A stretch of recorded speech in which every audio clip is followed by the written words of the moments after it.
માળિયાહાટીના ખાતે હાટી ક્ષત્રિય સમાજ દ્વારા દિવાળીના શુભ દિવસે ચોપડા પૂજનનો ધાર્મિક કાર્યક્રમ ભવ્ય રીતે યોજાયો। દર વર્ષની જેમ આ વખતે શાસ્ત્રોક્ત વિધિ મુજબ સમાજના વેપારીઓએ નવા ચોપડાઓની પૂજા કરી આવનારું વર્ષ સુખ સમૃદ્ધિ અને વ્યવસાય વૃદ્ધિ લાવે તેવી પ્રાર્થના વ્યક્ત કરી। આ પૂજન કાર્યક્રમમાં તાલુકા પંચાયત પ્રમુખ દિલીપ સિસોદિયા, જૂનાગઢ જિલ્લા પંચાયતના કારોબારી ચેરમેન દિલીપસિંહ સિસોદિયા, હમીરસિંહ સિસોદિયા, બચુ સિસોદિયા, મહેન્દ્ર ગાંધી સહિતના આગેવાનો ઉપસ્થિત રહ્યા। હાટી ક્ષત્રિય સમાજના આગેવાનો ઉપરાંત રાજકીય તથા સામાજિક સંસ્થાઓના પ્રતિનિધિઓ પણ ઉપસ્થિત રહીને ચોપડા પૂજનમાં સહભાગી બન્યા। ઉપસ્થિત આગેવાનો તથા સમાજના સભ્યોએ આવનારા વર્ષમાં તમામ વેપારીઓને સારા આરોગ્ય, આનંદ અને વિકાસની શુભકામનાઓ પાઠવી। આ કાર્યક્રમનું સફળ સંચાલન હમીરસિંહ સિંધવ તેમજ હાટી ક્ષત્રિય સમાજના વેપારી વર્ગ દ્વારા કરવામાં આવ્યું। કાર્યક્રમ દરમિયાન સમાજની એકતા, સંસ્કાર અને વ્યવસાયિક પ્રગતિ માટે સૌએ એકમેકને શુભેચ્છા પાઠવીને નવા સહકારના સંકલ્પ સાથે શરૂઆત કરી। સ્થળ પર ચોપડા પૂજન દરમિયાન ધાર્મિક માહોલ છવાયો હતો અને સૌના ચહેરા પર આનંદની ઝલક દેખાઈ। હાટી ક્ષત્રિય સમાજના સંકલિત કાર્યક્રમને ઉપસ્થિત લોકોએ ખૂબ પ્રશંસા કરી અને તેને સફળ બનાવનાર તમામ આયોજનકર્તાઓને અભિનંદન પાઠવ્યા। સૌને જય માતાજી।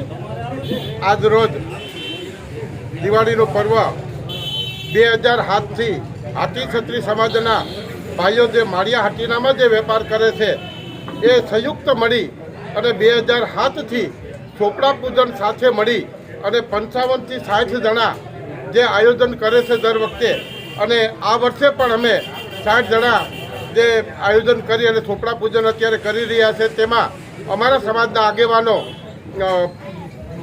સભાપતિ શ્રી અમીરસિંહભાઈ, બસુભાઈ, તાલુકા પંચાયતના પ્રમુખ દિલીપભાઈ, જિલ્લા પંચાયતના પ્રમુખ દિલીપભાઈ અને તમામ મહેન્દ્રભાઈ ગાંધી ચેમ્બર ઓફ કોમર્સના પ્રમુખ અને માળિયા તાલુકાના તમામ આગેવાનો, તમામ વેપારી ભાઈઓ આજે અમને ચોપડા પૂજનમાં જે હાજરી આપી અને જે સહકાર અને બળ આપ્યું, તો અમે ભગવાનને પ્રાર્થના કરીએ કે આજે જે ચોપડા પૂજન અમારું થઈ રહ્યું છે તેમાં આખું વર્ષ, આવતું વર્ષ સુખ સમૃદ્ધિ અને તમામ વેપારમાં બધાને ભગવાન રદ્ધિ અને સિદ્ધિ આપે એવી અમે હાટી ક્ષત્રિય સમાજ વતી પ્રાર્થના કરીએ છીએ।